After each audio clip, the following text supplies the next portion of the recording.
شكرا لأيبي and تميمة. Thank you so much for the conversation. I definitely related and would want to read your book because I am also a mom, an entrepreneur, as well as a wife. So thank you so much for the conversation. But this time we have an interesting roundup, don't we, Saif? Absolutely we do. والآن مع مجموعة من متحدثين المميزين، عدد من مؤسسي الشركات الذين قرروا تحويل أحلامهم في ريادة الأعمال إلى حقيقة هنا في الشارقة. Here's a panel of our very own, a group of founders who have decided to turn their entrepreneurial dreams into reality right here in Sharjah. And fun fact, the women who are going to come up on stage are three women who actually graduated from the same university that I went to, which is the American University of Sharjah. Is anyone from AUS here? Woo! From the back. So I'm very excited to introduce them. Shall we?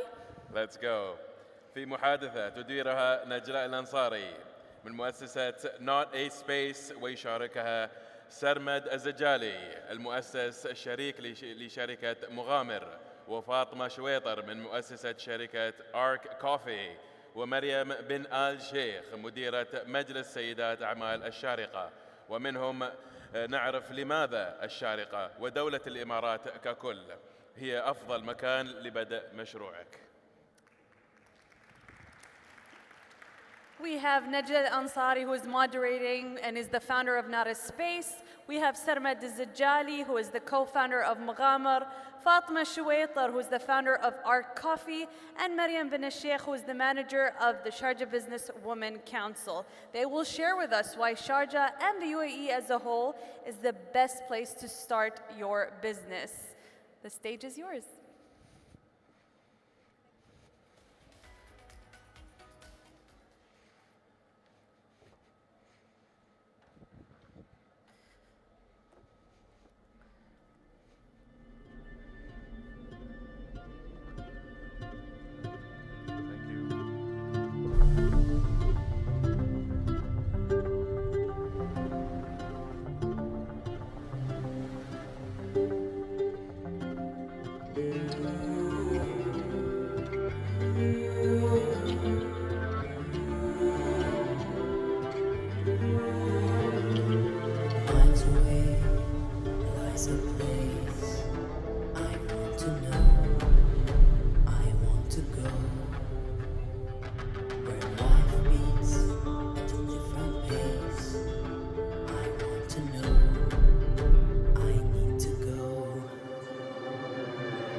This is Sharjah.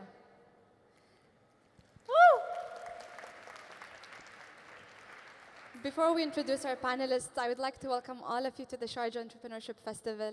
This is the home. Thank you to the visitors, and our panelists will get right away and we'll start talking about why Sharjah, because it's a question that we get asked all the time. Why Sharjah? We've got Sharjonians, and a lot of people say, what is a Sharjonian? These are the people that are actually from Sharjah who are going to be sharing their stories with us. Fatema Showaiter, the founder of our coffee shop, who opened up just opposite Sharjah Beach.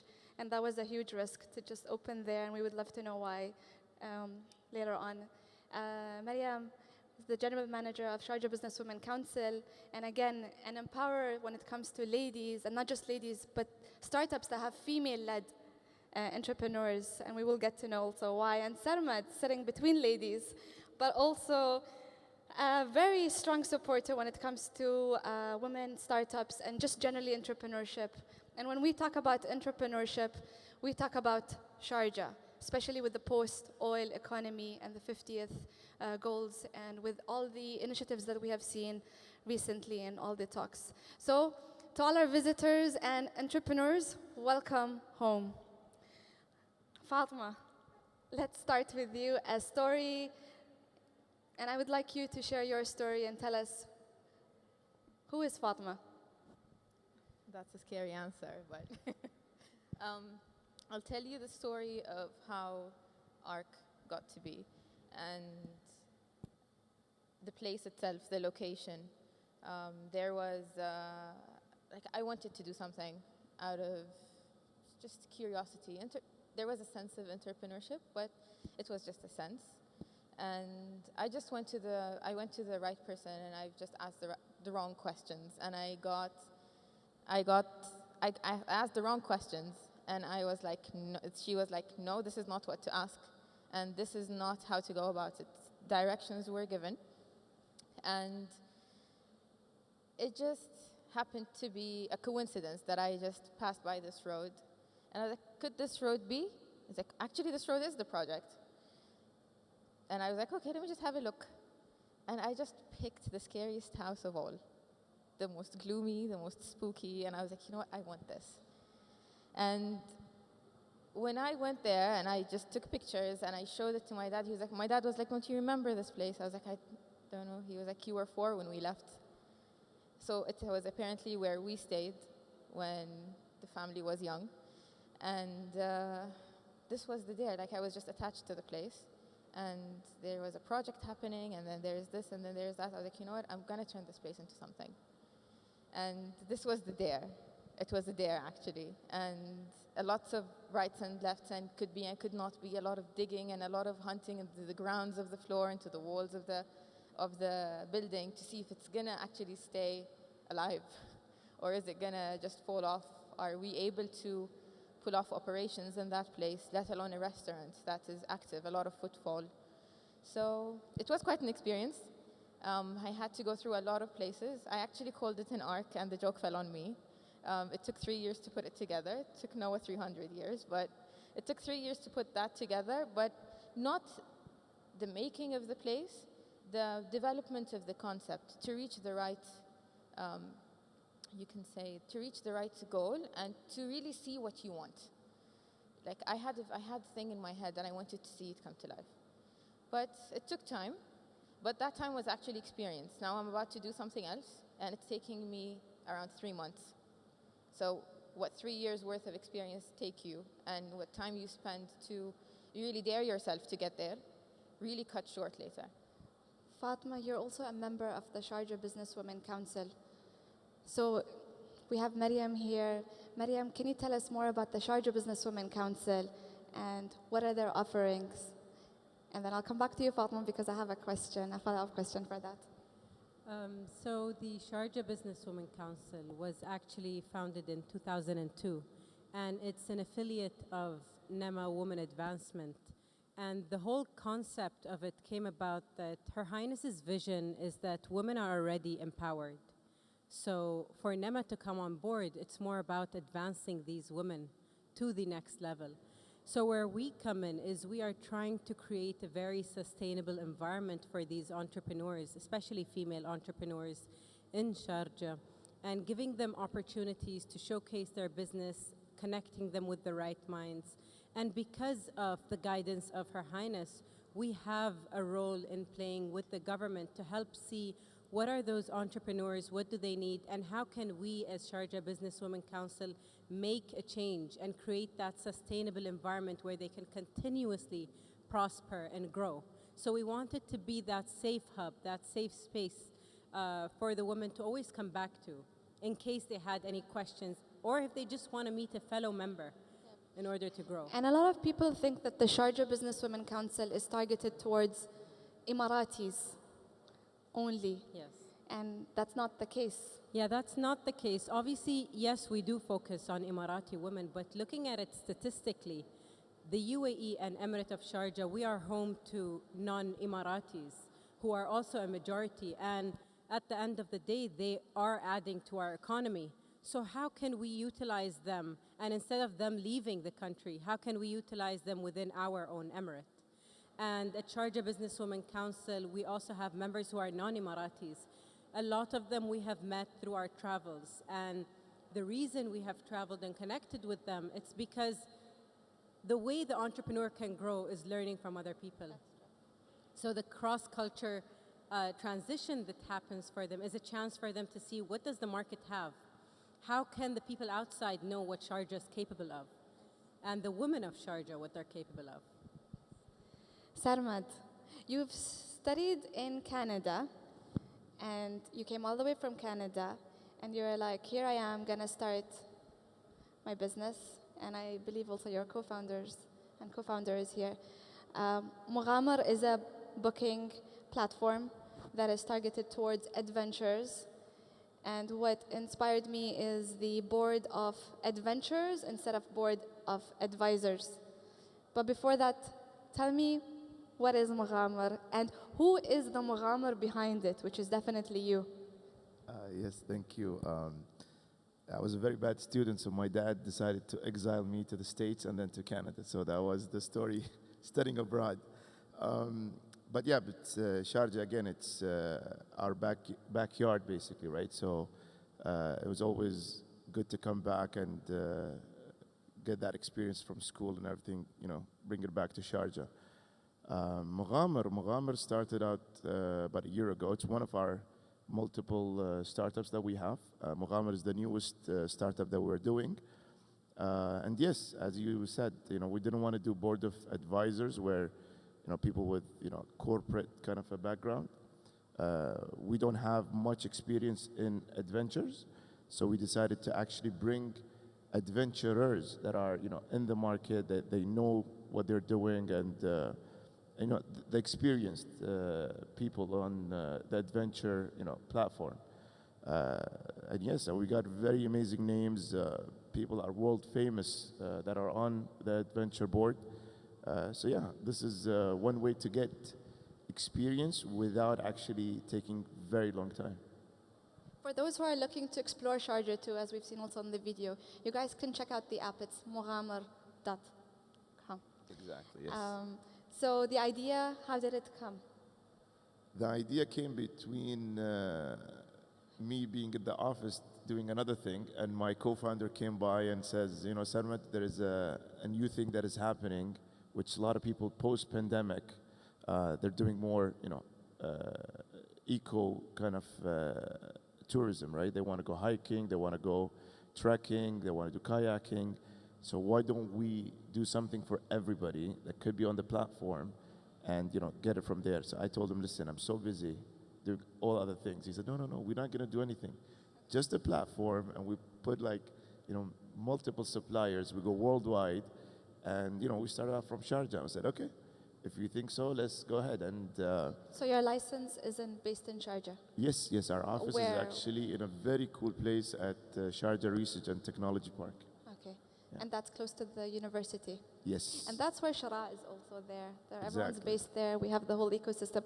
So it's good to see that the startups are actually based from there. So your office is over there? Yes, it is. Yes. And are you doing this full time?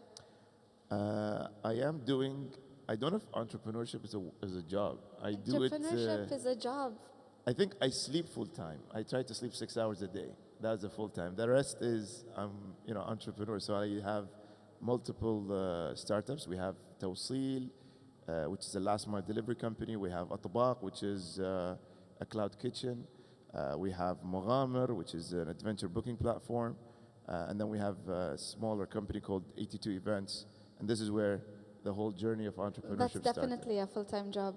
Yes, I guess so. Ideas in the process. Fatema, you're also a full-time entrepreneur. And if I recall, you have also quit your job. And I remember we had this conversation. And you're like, Najla, I'm done. I can't do a 9 to 5. I just want to do my own thing. Feels weird talking about that since this is where I used to work. I don't want to get into the details, but it is an inspiration because a lot of people don't want to leave their government job, especially when you're talking to Emiratis. It's like, let's keep the job on the side and let's do our business on the side. And it's, you know what, it's doable. So can you tell me more about It's not why about did you quit really. your... It's not about really leaving your job and not being able. A lot of people can do like a lot of things at the same time. They can do a routine job, which makes them feel secure, and then like attend to their passion once they have a free time or schedule their life properly. That's what we were talking about the other day, which is day and night and day, having shifts. So Still sleeping. trying to, but not to leave their job really, or not to not leave their job, just to find their balance. The reason I left my job is that I went into a completely different discipline. So from design management, PR, and environmental policies, and then exhibitions, in which I was doing last, going into the culinary field was not something I can just barge into. Chefs will literally cook you alive if you just walk in there saying, "Hi, I'm a chef," with no degree, with no experience, with no nothing. They'll just tell you to chop potatoes and go away. That's if they actually ask you to chop potatoes and not just go away. So I had to stop, pause right there, study again, all over again. And this is why I quit my job, is to re-educate myself into a field that I am now passionate about. And I need to prove myself in first. I need to work. I need to chop potatoes and wash dishes and do my time. I need to get punished into sweeping frozen chillers with a wet mop or chopping flour as a punishment. I mean, a lot of things have to happen. And then you need to learn a lot of things. I mean, you're dealing with people's lives here. There is chemistry, there is physics, there is healthcare, there is wellness, there are a lot of things. Are you happy? You have to do. So I can't be happy while risking others. So this is why I quit my job. I learned how to do whatever it is that I need to do or whatever it is that I'm passionate about, and then start thinking of opening something. So this was my balance. This was where I attended to my passion. I know a lot of people that enter a discipline where they don't really need to do that. And they're running their day jobs perfectly, and they're opening a side business, and they're happy about it.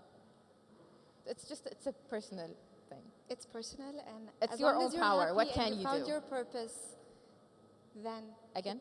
as long as you're happy, or Anas would say, how are you really doing in the entrepreneurship world? Exactly. This is it.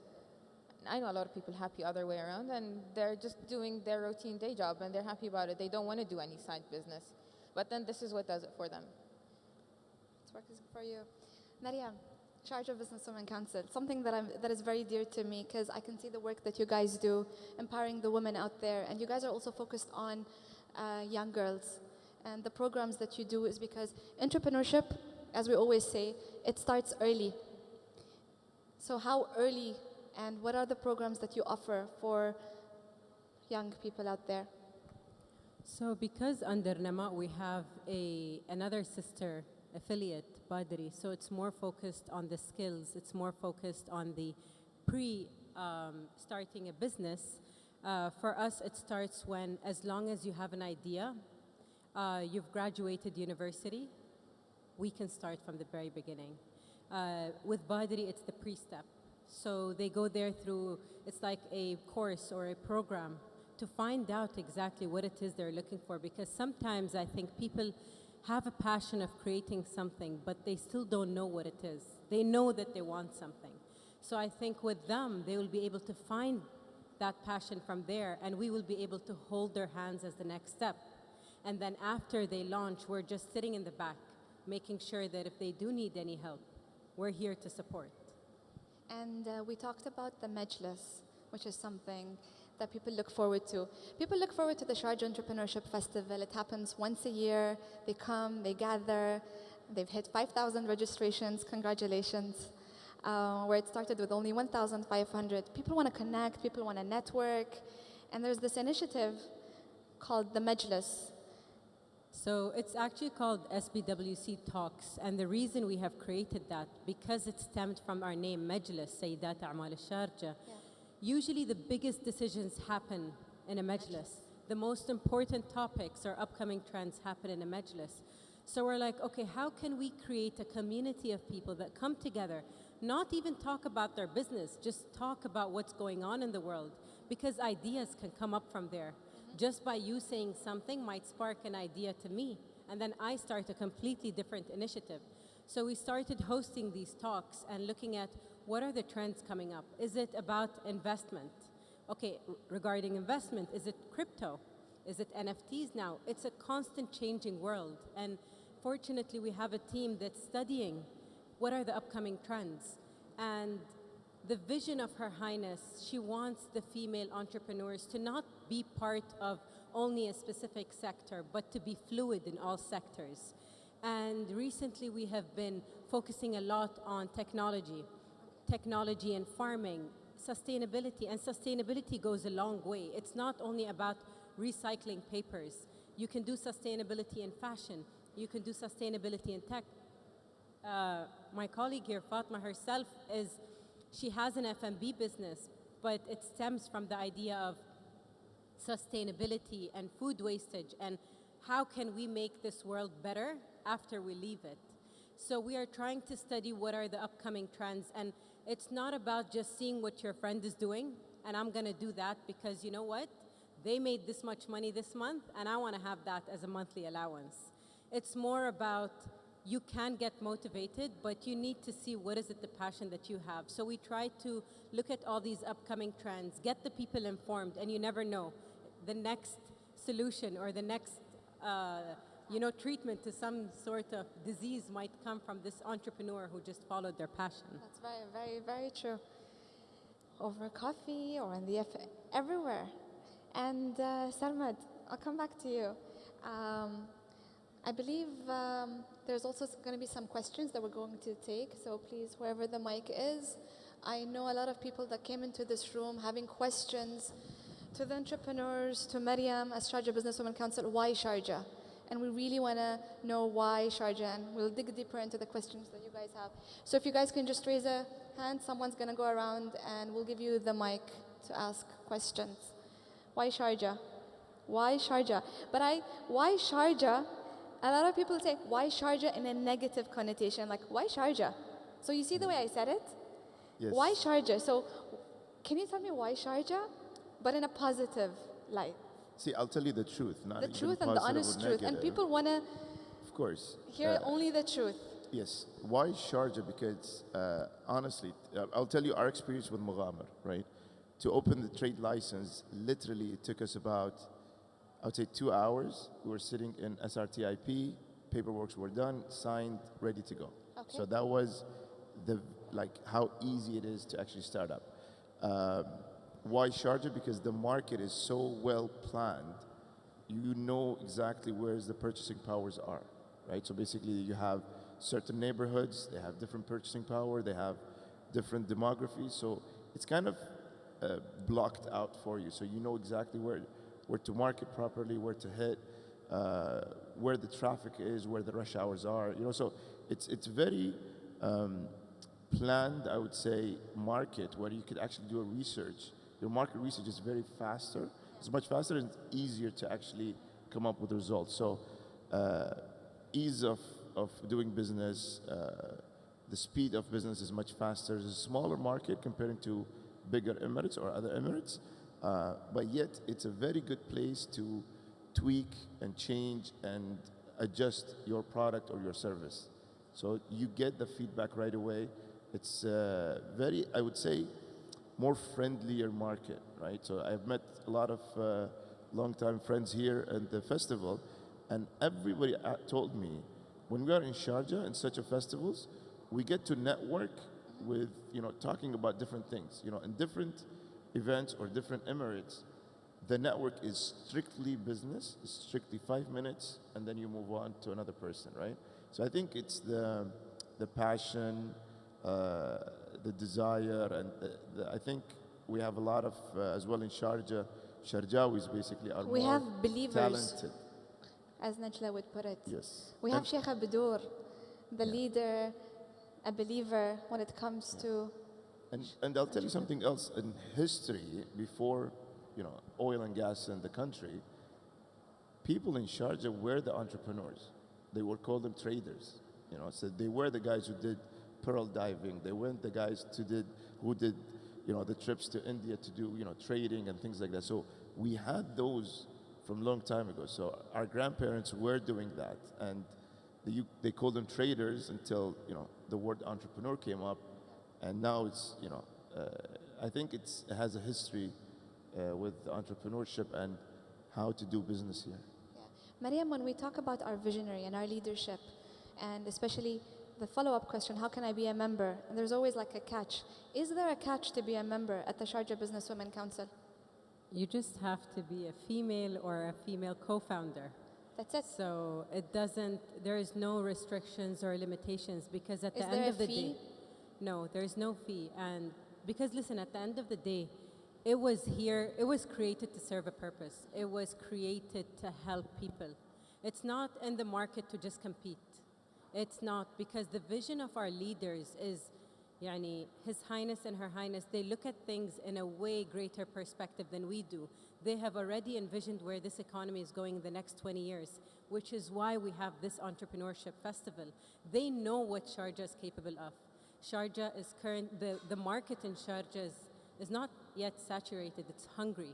It needs all these young entrepreneurs, and because the society is intelligent, it knows what it requires. And because of the vision that the leadership have here, you can easily feel that, you know what, I know I have the backup. It's safe, it's a safe environment to be in. The economy is sustainable, it's stable.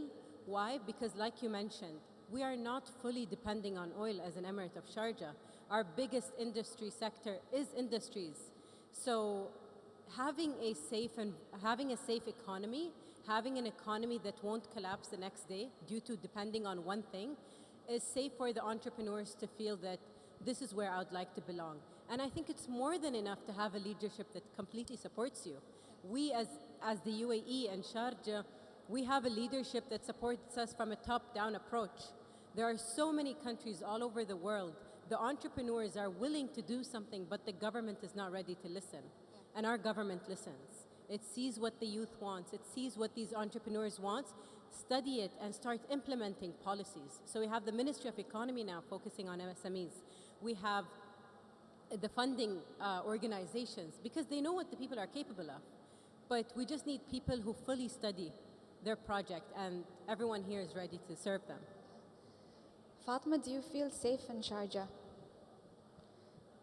Has Sharjah created a safe space for you to be hungry and for you to operate your business? I wanted to comment on something that she said when you said a woman. I remember a friend of mine came up to me, and he was passing through a very, very rough patch in opening his business, because it was it was a new form of business opening in Sharjah. So he was having a lot of trouble, and he was asking me, how do I get along with that, blah, blah, blah. And I was like, find yourself a woman. And he was like, what? And I was like, yes, find a lady, be a partner, go to the council. And he actually went about it, and he's done. So it really is very helpful to me. Like when I first started, I recently followed my mother's citizenship as Emirati. I was Bahraini when I first started in Sharjah Business Women Council, and I don't see any difference. Like, I was this and then I am that. But then GCC is very much similar to being local when it comes to, but still, a lot of things don't pass. And they did, and it was very smooth, very easy when I was doing my paperwork, when I was getting done with my procedures, when I was going to get permits here and there. It was as smooth as butter. So But you were pushing boundaries. It wasn't that easy. It wasn't hard. It wasn't hard. It wasn't easy. It was timely. But you kept pushing. Yes, of course. Yes. Yeah. Any questions out there? Over there, second row. Can we get the mic, please? Amal, if you see me, I'll point out that guy over there. Yes. Okay.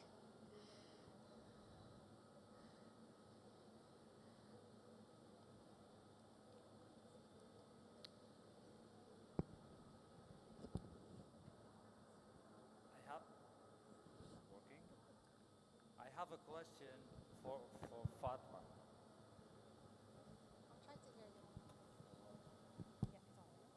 I have one question to Fatma. I have one full-time job working from 9 to 5. But honestly, I don't like my job because I feel I am inside the box that doesn't belong to me. So my question to Fatma, when did you decide to leave your job and be 100% as an entrepreneur? If I heard you correctly, because sorry, I can't hear you very well, when do you decide to leave your job and Yeah. say, that's it, When was the momentum you got to leave your job? right? Did you receive like you made some sales, or just it was a Got you. decision, or Or who do you speak to? Do I Yeah. speak to my mom, my dad, my brother, my friend? They'll tell me no, stay with your job. Good question. Sarmad, Fatma? Maryam? For me, They make us do that, so she can answer. Maryam.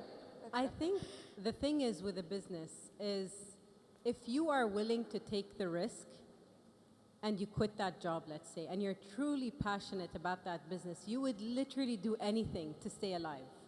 So you will not even accept failure. And even if you fail, you'll continue trying because you have no backup. Sometimes having a backup is too comfortable for you to move. So this is something you need to ask yourself. Is it a risk you're willing to take and sacrifice for? And if it fails, what are you going to do after it? Are you going to continue going? Because the thing is with creating a business, it's you can be motivated by your friends, but then motivation runs out. It runs out in a few days when you're no longer talking to that friend. But if you have discipline and hard work, you're going to get there. And like Anna said earlier, you trial and error, but the landing point is success, and only you can create that. So I think you need to ask yourself that question. Are you too comfortable that you're not willing to make the risk? I think I'll put one more thing there. I think mostly people would be afraid moving from their, government job or institutional jobs to being, their own boss or doing their own startup is financial.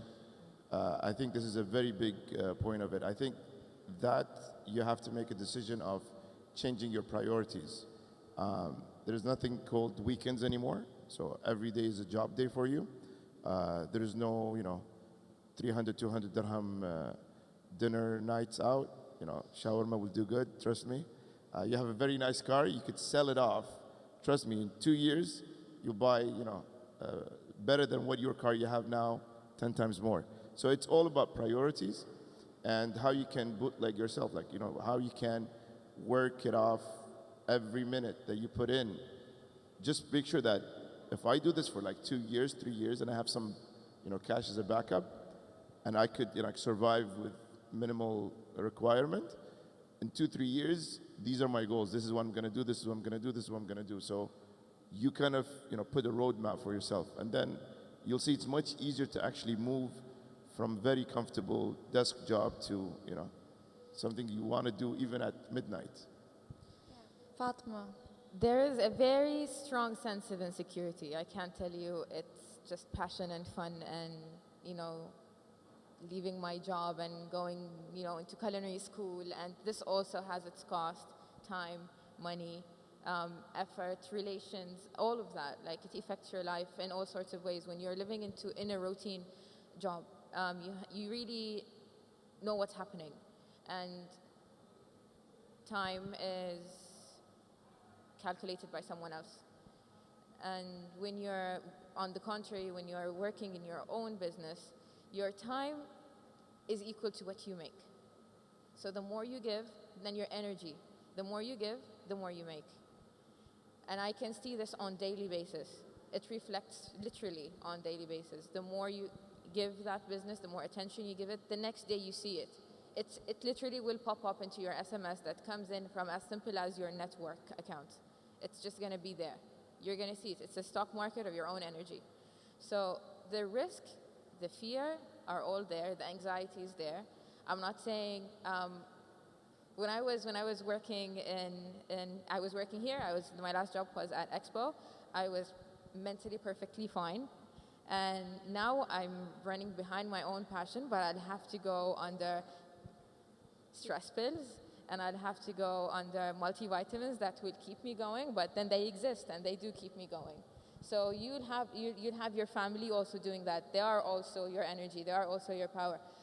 Telling your family you're going to leave your job and you're going to do something else and you're going to fall off the security that they lived in all their lives. Like they've worked and they've retired and they have their retirement. They have a set system.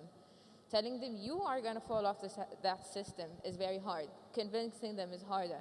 But then once you break that point, once you hit that climax and you know you might not fall and you might actually go higher, this really isn't your climax. So you just keep on going and you expect the support, you expect the positivity coming from your friends. True, it ends up, it wears out with time. But then you will find your element, you will know. You will get there. You being here is a first step. You're at the right place. You have thousands of people around you that you can talk to. So you need to listen to your voice and then listen to all the other entrepreneurs around you. And they'll be your reason to push forward. And we'll hope to see you next year. And if not next year, then in any of the programs that we've just mentioned. There's just one more question here. And then Raha, I'm coming to you. Hi. My name is Arwa Harbous, and I hope my voice Just is closer clear. to the mic, please. Hi. My Hi. name is Arwa Harbous, and my question is basically, we have heard a lot of success stories when it comes to entrepreneurship. And we almost forget that there are actually business ideas that actually didn't work out first before we actually come up with the business idea that works successfully. So did you have your fair share of business ideas that didn't work out? I'd rather use this terminology instead of failed. And if you had, when did you actually decide this is the time to let it go and start something new? I'm sorry, I could not hear you, but I will come to you. Oh, okay. Okay. What if I understood correctly, you were saying that not all ideas work? I'll come back. Not all ideas work. So basically, yeah, not all ideas work, and for an entrepreneur to actually reach to the business idea that works out actually for them and become successful, they would have had gone through many trial and errors and business ideas that didn't work out. So when does an entrepreneur like you guys and yourself have decided that your business idea does not work out and I have to let it go and come up with something new which might become a success? Does it ever work out, the business, or you just keep going, like Fatema mentioned? I think a big role comes in when you can have an idea, but did you really do the work in studying your idea? Because at the end of the day, you can have an idea, you can open it for a year, but if you haven't done the proper study, it's not going to last in 2 to 3 years. There's no sustainability. I think you need to ask yourself the question that, have I done the proper study? Do I know if my business is going to last maybe in the next 2, 3 years? Especially when COVID hit, so many companies had to shut down and think and start again. But you also know so many of the big companies that are happening right now. You have Starbucks, you have Nike, you have Amazon. They failed so many times, and people told them you have absolutely no hope. But the only thing that's driven them was passion. They knew that this is what they wanted to do. So I think you need to be really confident with the idea that you have, and you can sell it anywhere. Thank you. That's my opinion. It will never be perfect. It's always progress. Progress, never perfection. So probably you would see success stories, but they kept pivoting, and they kept changing, they kept innovating. So you guys see the end product, which we always say, the face, but they went through a lot of challenges. And you shouldn't be ashamed of failure, because one day you might be on stage talking about what made you succeed, and it was overcoming that fear of failure. There is no way you will reach to the top without failing. There is no way you would reach the top without criticism or someone telling you, you know what, I don't like your idea. You will never be able to make everyone happy. But you need to listen to yourself and really know if it's something that you want to do and you know it's sustainable, you've worked and you've studied for it, then I think, your dream, you can reach the moons. But this is a question that you need to have between you and yourself.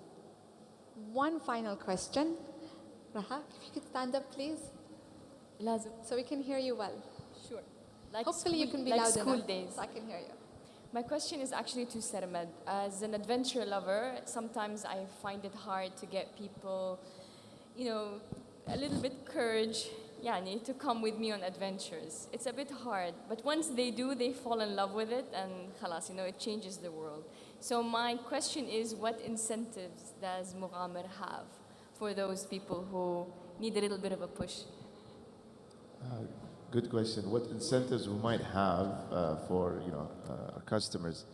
I think here at SEF it gives gives us so much motivation to give back to our customers. I think our team is also here at the S3 stand. I think I could announce something for everybody today is we're willing to give for maybe 50 people almost a free adventure, right? So we could give I'm the first. 100 dirhams credit for the first 50 people. So we'll do maybe a draw tonight or this evening. Can you make it 500?